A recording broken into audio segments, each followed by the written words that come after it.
Hi guys, welcome to Motormens.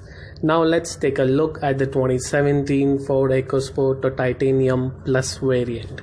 Up front, the 2017 Ford Ecosport has a new chrome hexagonal grille which looks very similar to its bigger sibling, the Ford Endeavour.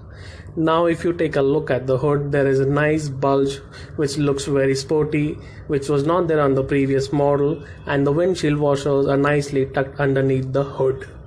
The Ford Ecosport has a similar looking headlight cluster to the previous model. It has halogen projector lamps which emit yellow lights and neat looking LED DRLs. Now below the headlight cluster, it has a new triangular shaped fog lamps, and next to the fog lamps you have the turn indicators bulb. The Ford Ecosport has a new air dam intake design with silver plastic cladding around it to give it a more sporty look. Now underneath the bumper you have a wind deflector which helps to direct the airflow underneath the car. Now let's take a look at the side-on view of the car.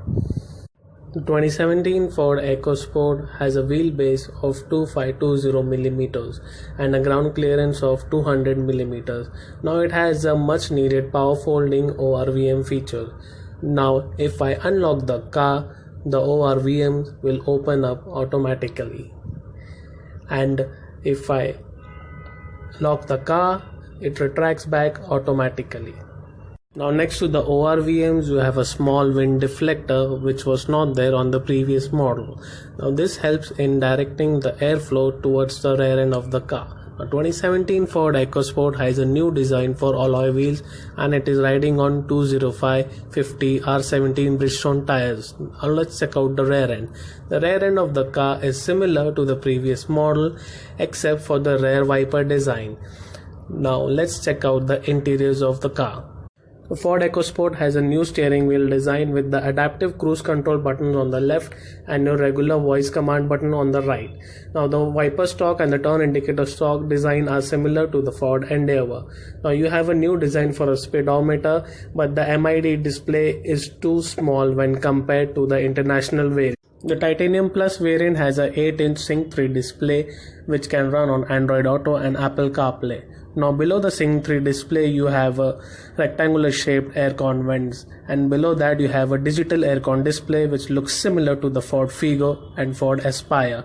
Now the EcoSport has many storage places inside the cabin, and it has a much needed center armrest where you can store your 1-liter bottle quite easily.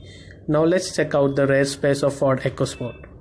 Okay guys, so the driver's seat is adjusted according to my height, which is 5'7". As you can see, I have ample leg room and sufficient headroom. Now let's go for a test drive. Okay guys, I'm driving the 2017 Ford EcoSport right now. Now as soon as you start the car, you can feel the refinement level of this TDCi engine. It is actually very smooth.